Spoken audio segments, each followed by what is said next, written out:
Hi, it's Sandra here from Create in Spain. Today's card is an Easter card and I'm going to be using 3 stamps that I made and showed myself making in a video very recently. There we go, 3 stamps. Now, what I want to do is to do an Easter card with a lot of Easter eggs on it. And if you notice this one, I've shown how not to do it, because I wanted a whole pile of eggs, but then I've got this egg which I'll put down first. Now you don't want to put down your top egg in your pile first. It needs to go on afterwards, and you need to put masking down to protect the various other eggs. So as you can see, this one overlaps that one and so on. So that's how not to do it. Right, here's how to do it. I have stamped 4 eggs and I've covered 2 with some prepared masking papers. So I've got my papers here, and these are very slightly tacky because I sprayed them with some temporary adhesive. So they've only got a little bit of tack to them, but it will hold them in place long enough for me to be able to do some more stamping. So I'm going to cover all of these eggs with the pieces of paper. Now in the file that I gave you for the actual stamp making, you can actually have the shape and the size of the eggs I've got here as well. So the next thing is to do my second layer of eggs. So I'm going to choose some other different colours. So going to stamp my next one, and that one is going to go just there. Completely random positioning really, but it's going to go in the middle. So that one is put in there, and I need to think about where I need to place the other stamp. Now this needs to go back on here. Now if I'm going to overlap that one in any way, then it needs to be protected. So put another layer there, and I'm going to do a green one I think this time.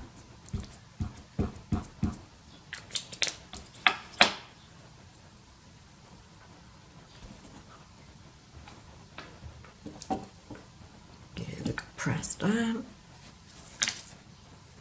There we go, got my green egg. Give it a little bit of white. Oops, I left the colour open there. And where am I going to put my next one? I think it's going to go on this side, so I'll put the mask there. And it's going to be a bright one, this one. So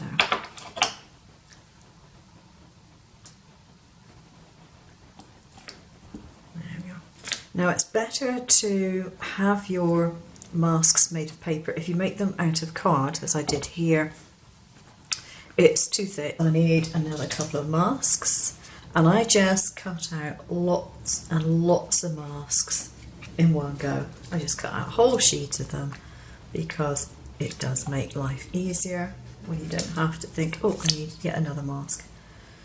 I need that. There we go.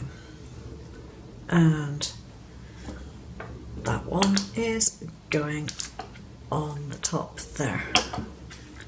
So I can take away all these masks now, ready for the next layer in the process, which is adding the decoration, the patterns to my eggs. Now one of the stamps I have here is just a pattern of dots. I need to mask that off. And now when I put a pattern on there, it's going to go on that egg and on nothing else. So I'm going to choose to do this in a pink.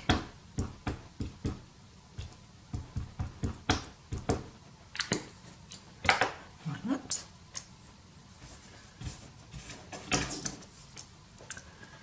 And I just want to line it up so that it matches pretty much with the side of the egg.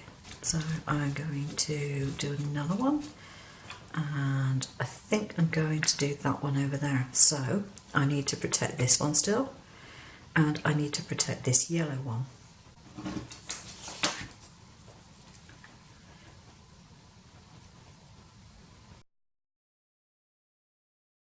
I actually want to do some heat embossing. For this, I need Versamark, a little bit of talc on a brush,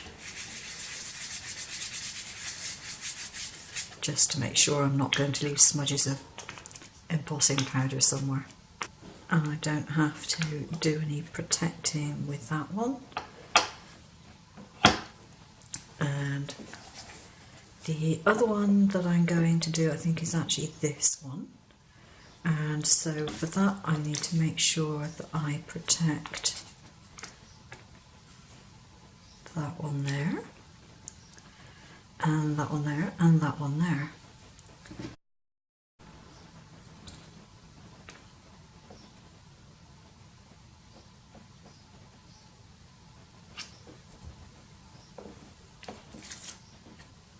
There we go, it doesn't matter that those have lifted off. This is a platinum embossing powder.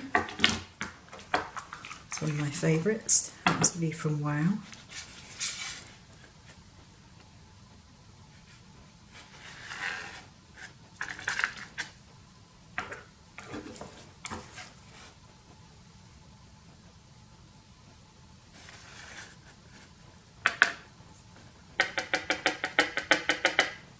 So now I'm going to get my heat tool, heat my heat tool, and I'll come back when I've got it embossed.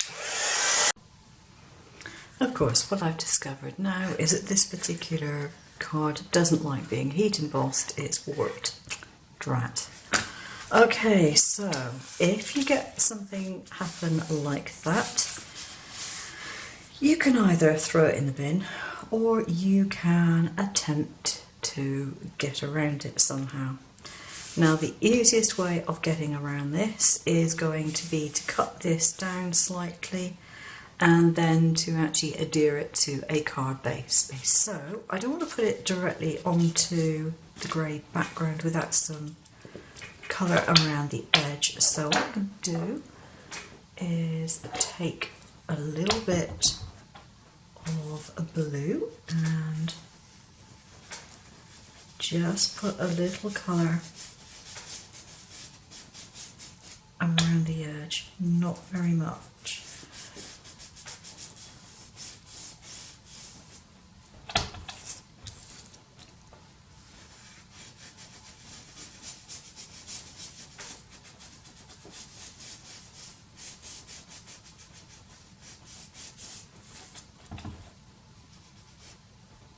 It's quite good with these daubers because you've got quite a lot of control about where the colour goes.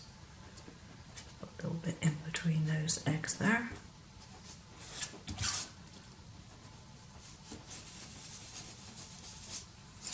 And bear in mind, you can always go over again. You can't take it off if you put too much on, or at least not easily.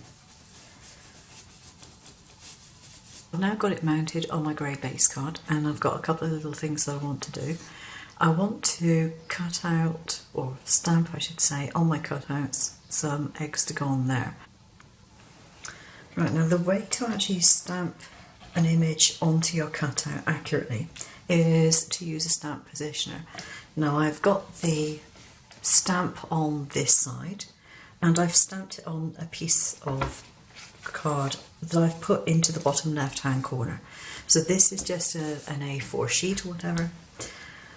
I've stamped it so that it has an image there, and then all I do is I get one of my blanks, put a piece of double-sided sticky tape on the back of it, remove the backing paper from that and stick the egg over the top so that it is centered into place.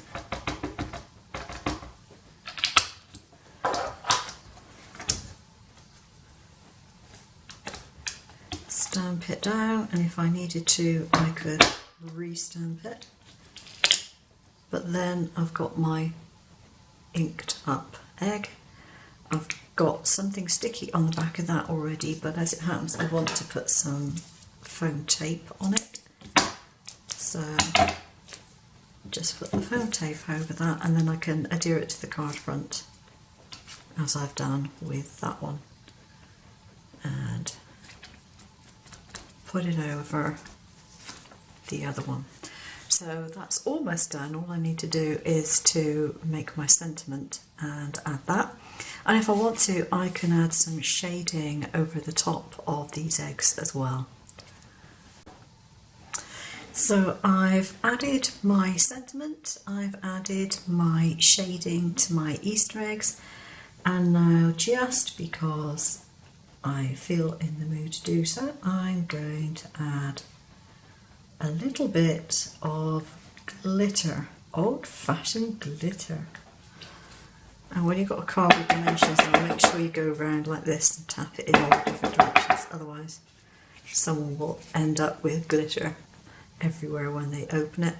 And so those little bubbles of glitter, glue and glitter I should say, will dry flatter, but it'll take them quite a while to dry, so don't do this if you're thinking of sending the card in the post the same day. Once it's dried, you can then take a soft brush and wipe away any excess glitter. But there we go, that's how to use the egg stamps that I made yesterday. Thanks for watching, take care now, bye bye.